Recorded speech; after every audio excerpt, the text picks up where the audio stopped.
खबरां दिखने वाले सारे दर्शकें गी मेरी संजीव प्राशर वाले पासे दर्शकों प्यार भरे नमस्कार।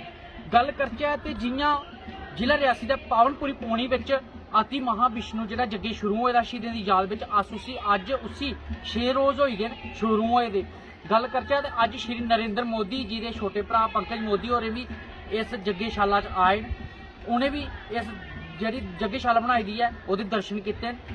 और कन्नै कन्नै अगर गल करचै तो सिक्योरिटी के काफ़ी पुख्ता इंतजाम किए गए। अज डिप्टी कमिश्नर रियासी और भी रियासी आई दी हियां, SSP रियासी भी इत्थे।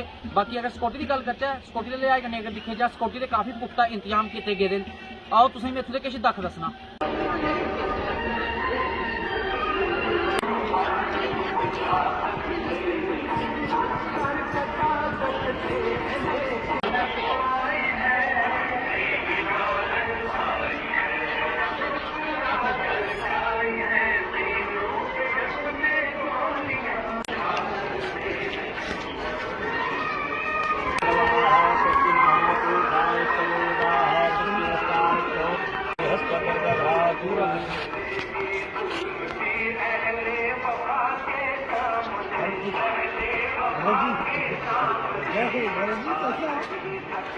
ओम भद्रं कर्णेभिः शृणुयाम देवा भद्रं वसेमाः शरीरंगैस्तस्वामिनो द्रवसे महि देवहितं ददायुः।